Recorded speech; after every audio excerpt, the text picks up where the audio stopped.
malakpak. Ano, every 5 minutes lang. No. No. 1 hour tayo, 1 5 hour. hours a day. So, magandang po sa Amang Yahweh at sa ating lahat, mga kapatid. Isang mabiyaya, mapagpalang araw, hapon sa ating lahat. Amen? Pinagpala po ba tayo, mga kapatid? May bang Diyos? Narito bang kasama natin ang Panginoon? Amen? Pumalakpak na malakas sa kapagpala ng Diyos. Doon ako nagpupulit papasalamat sa ating Panginoon kasi matagal na rin na hindi ako naka-attend kasi hindi lang yung nag-tour ako. Turista tayo nung nakaraang buwan. Pero sabi nga, kahit na ganun man ang hindi magandang pangyayari, talagang will ni Lord ang siya masusunod. Talagang ito'y bumalik ako rito. Hindi na doon sa aking mga tour. So talagang paglilingkod din sa Diyos yan. Kung paglilingkod mo sa ano ba yun? Mga mahal sa buhay. Kaya lang, may gusto at ibig nais ng ating Panginoon. Ang tayo ay magpahayag ng mabuting balita ng ating Panginoon. Kaya maraming salamat, Lord.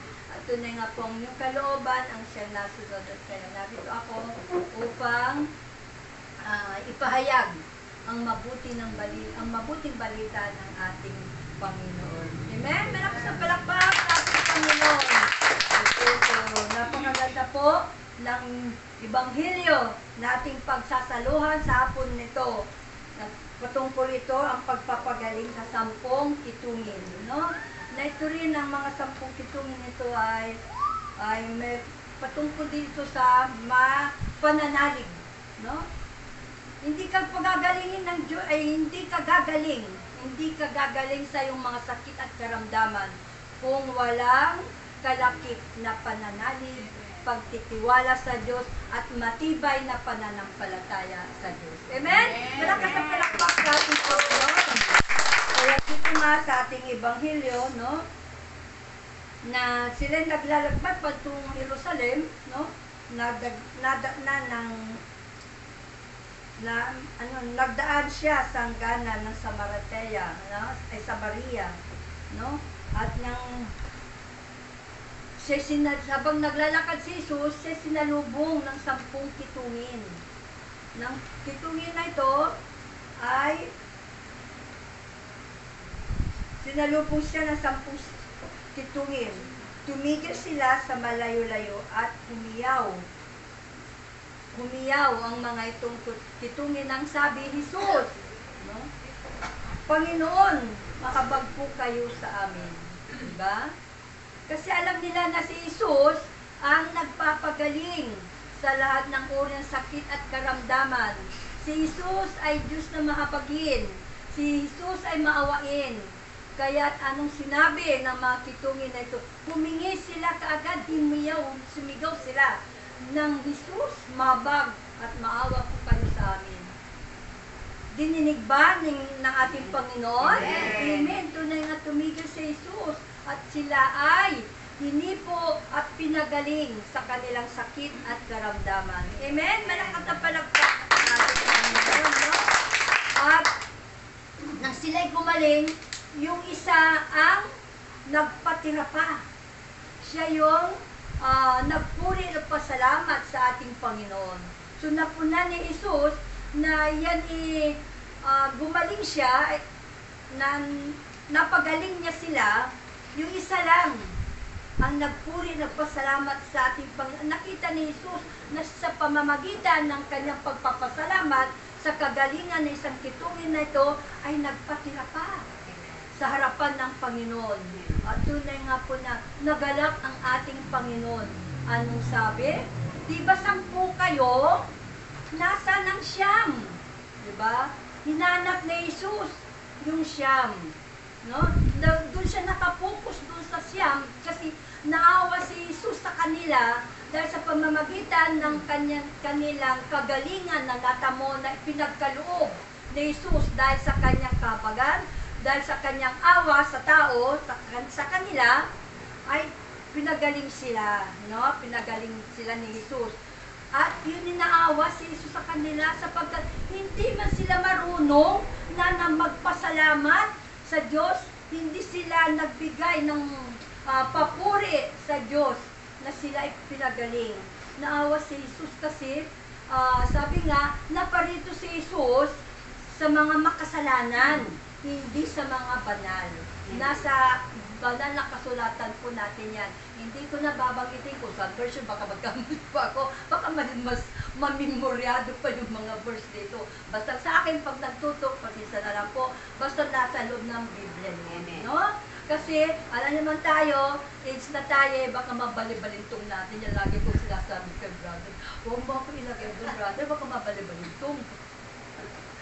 Yung mga nauna, mahuli, magkamali-mali. O sa katulad ko, hindi ko maisabi anong version at saan ng Ebanghelyo ay saan, ano ba yun? Sa mga... Ano ba yung sinabi mo? Alin? Ngayon? Ano ba yung sinabi mo? Ano ba yung sinabi ko? Sila mo. Hindi nga. Ano ba yung sinabi mo? Ay, yung pinagaling, no? Yung pinagaling, yun ba yun? Patigan mo dahil magbabayad puri. Ay, yung magbayad puri sa ating Panginoon.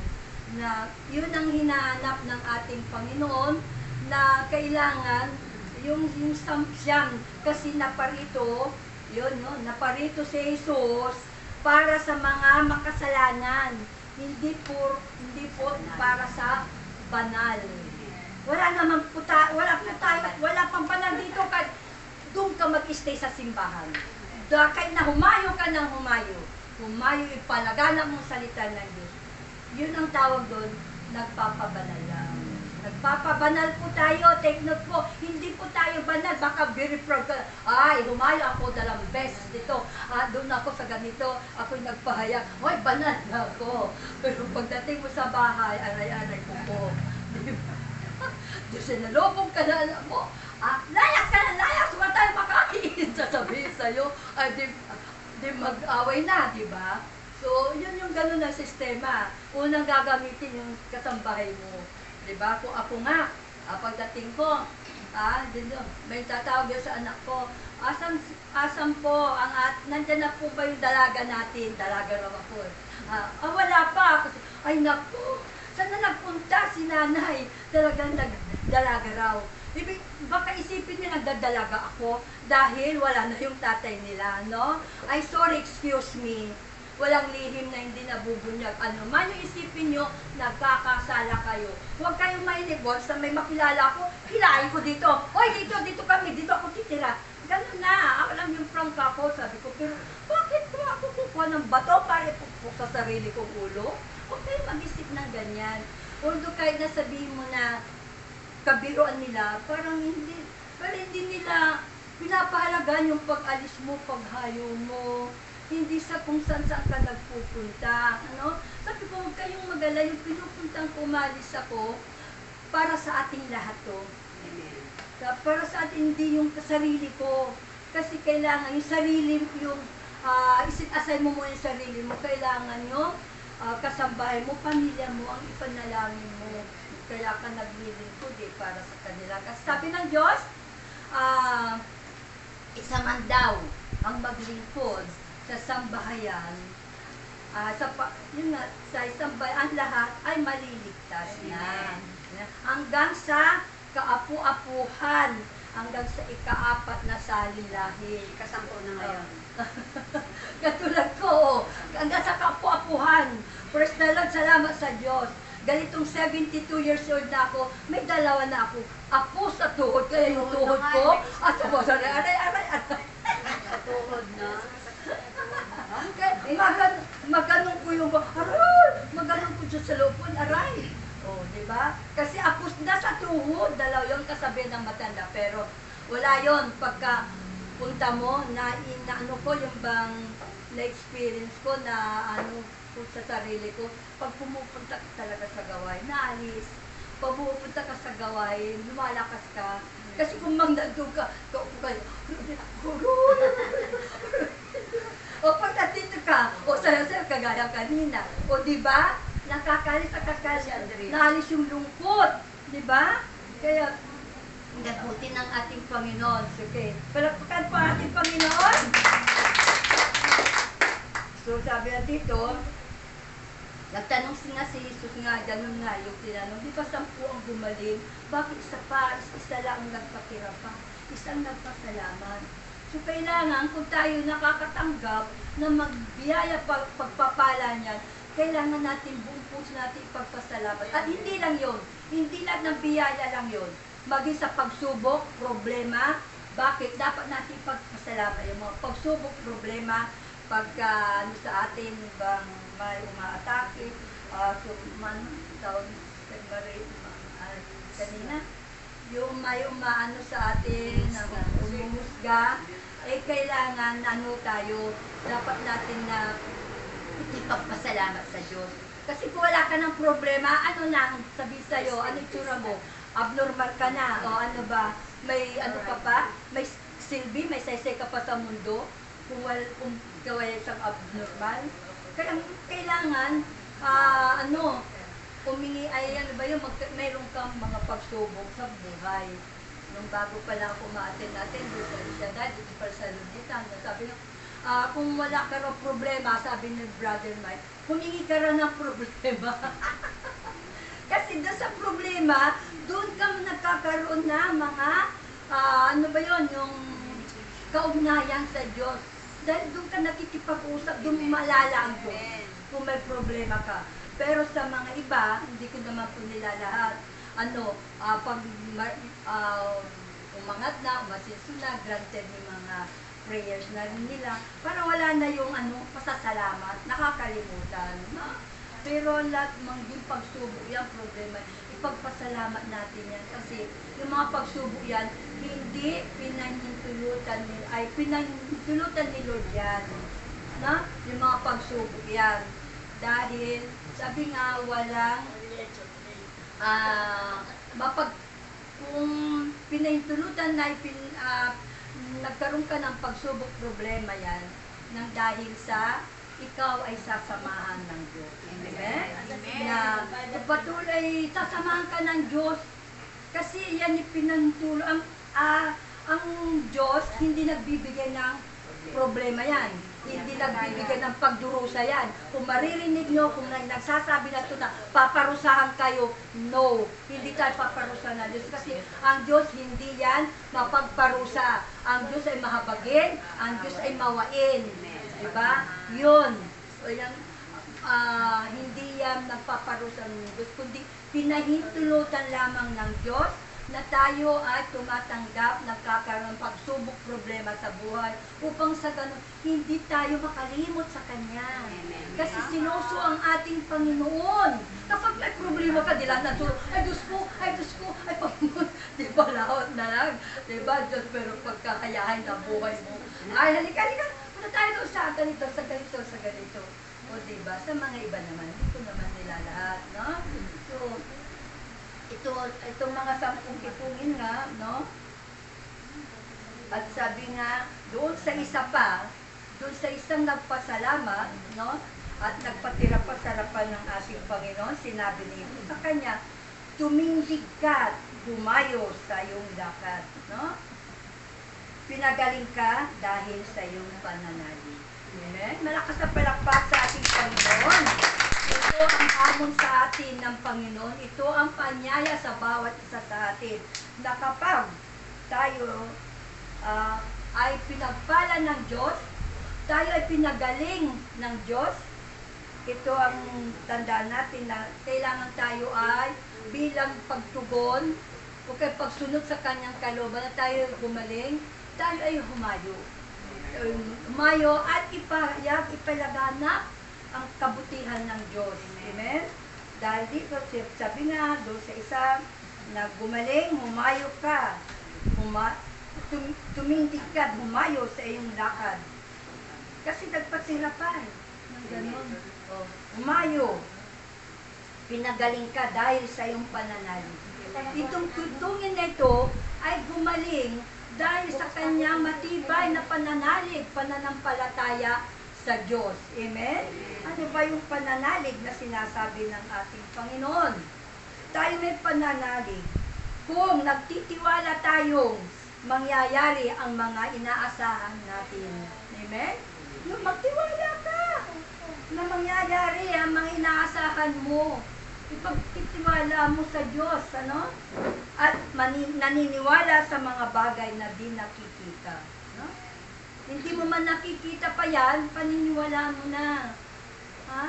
O vision, I don't think so kasi wala pa akong ganon. Sabi ni brother, o hingin mag-vision ka. Hindi brother, gusto ko mag-vision. Oo nga, makikita ko ang Diyos. Pero kung makikita ko ang multo, never na lang. Kasi ako hindi ko makita ang Diyos, nung pa, believe na ako, believers na ako ni Lord yan. Sabi ko, kaya no need na, hindi kailangan. Baka lalong masira yung pagka-Diyos ko, kaya pananali ko sa school. Okay, yan na ba? Nakita ko na si Kristo. Bakit naging multo na itong nakita ko? Diba?